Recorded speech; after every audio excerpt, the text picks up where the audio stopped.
हिमालय के शिखर पर कैलाश पर्वत की गुफाओं में शिव गणों का गूंजन हो रहा था। हर तरफ शिव मंत्र की ध्वनि गूंज रही थी। एक शुभ संध्या को जब चंद्रमा अपनी कोमल किरणों से कैलाश को प्रकाशित कर रहा था, तब माता पार्वती ने महादेव से एक प्रश्न किया। स्वामी, हर वर्ष हम महाशिवरात्रि का व्रत रखते हैं और भक्तों के लिए इसका विशेष महत्व है, लेकिन क्या आप मुझे इसका गुप्त रहस्य बता सकते हैं? माता पार्वती ने अपने कोमल स्वर में कहा। महादेव मुस्कुरा दिए। उनकी मुस्कुराहट के पीछे एक गहरा रहस्य छिपा था। उन्होंने अपनी आंखें बंद की और मधुर स्वर में कहानी शुरू की। देवी, महाशिवरात्रि सिर्फ एक उत्सव नहीं, एक गहन रहस्य है जो सदियों से छिपा है। ये एक ऐसी रात थी जब स्वयं काल भी ठहर गया था, जब ब्रह्मांड के नियम बदल गए थे और जब एक रहस्य का पट खुला था जो सिर्फ कुछ ही ज्ञानी समझ सके। माता पार्वती और बाल गणेश उनका मुख देखने लगे। शिवगण भी चौकन्ना हो गए। महादेव ने कहानी शुरू की। प्राचीन काल की बात है। एक नगरी थी जिसे भूतलोक कहा जाता था। ये नगरी किसी भी मानचित्र या पाताल लोक में नहीं थी। ये एक अलौकिक जगह थी जो एक शाप के कारण लोक से दूर हो चुकी थी। वहां एक रहस्यमयी शिवलिंग थी जो स्वयं काल के नियम तोड़ सकती थी। इस शिवलिंग की रक्षा एक शापित ऋषि करता था जो हर एक महाशिवरात्रि की रात एक विशेष अनुष्ठान करता था।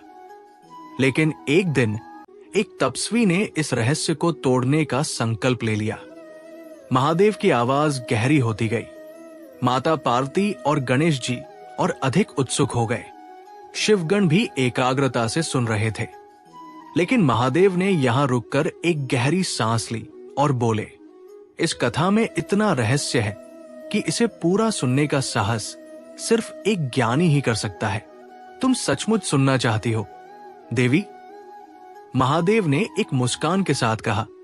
माता पार्वती अब और भी उत्सुक हो गई थी। हाँ स्वामी, मुझे इस कथा का पूरा रहस्य सुनना है।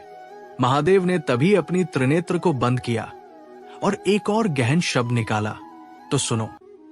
उस भूतलोक की सीमाओं के चारों ओर एक अदृश्य दीवार थी जिसे पार करना असंभव था।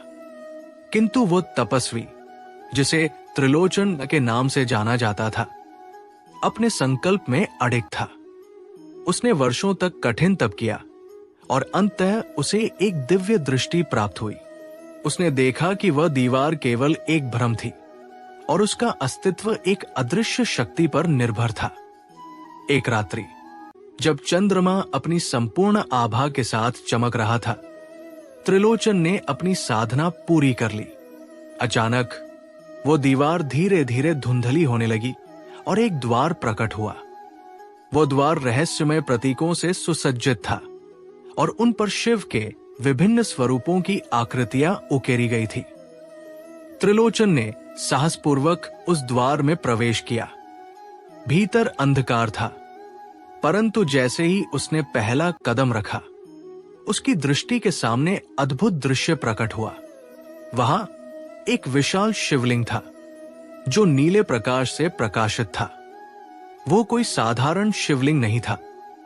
उसकी ऊर्जा इतनी प्रबल थी कि त्रिलोचन को लगा कि पूरा ब्रह्मांड उसी से संचालित हो रहा है। लेकिन तभी एक गूंजती हुई आवाज आई, त्रिलोचन, तूने इस स्थान पर प्रवेश कर लिया है, परंतु क्या तू इस रहस्य को जानने के लिए तैयार है? यदि हाँ, तो तुझे इसका मूल्य चुकाना होगा। त्रिलोचन स्थिर खड़ा रह गया।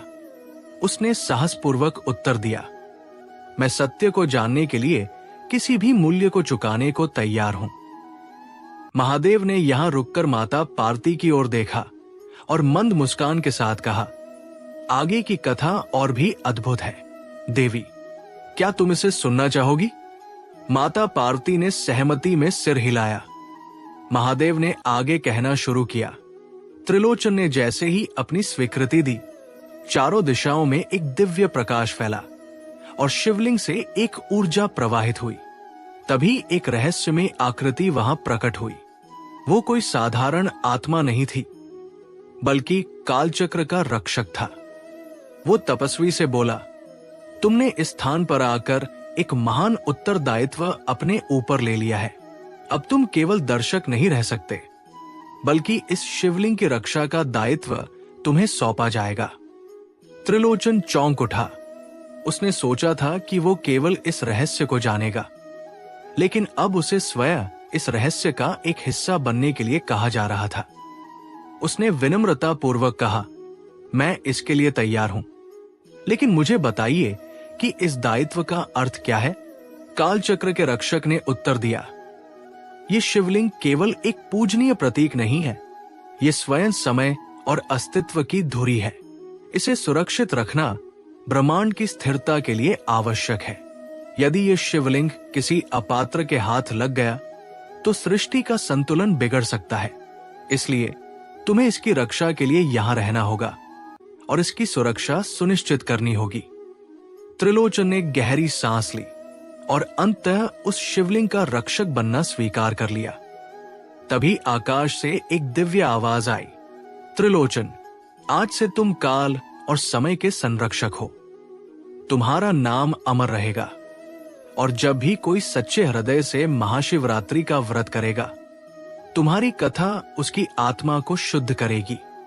महादेव ने कथा समाप्त की और माता पार्वती ने श्रद्धा से सिर झुका लिया। गणेश जी भी भाव विभोर हो गए। स्वामी, ये कथा वास्तव में अद्भुत थी। अब मैं समझ सकी कि महाशिवरात्रि केवल व्रत नहीं, बल्कि एक महान आध्यात्मिक यात्रा है। माता पार्वती बोली। महादेव मुस्कुराए और बोले, हां देवी, ये रात केवल शिव की उपासना नहीं, बल्कि आत्मा की शुद्धि और ब्रह्मांडीय सत्य को समझने की रात्रि भी है। कैलाश पर्वत के आकाश में आशीर्वाद की वर्षा हुई और संपूर्ण ब्रह्मांड शिव के नाम का गुणगान करने लगा।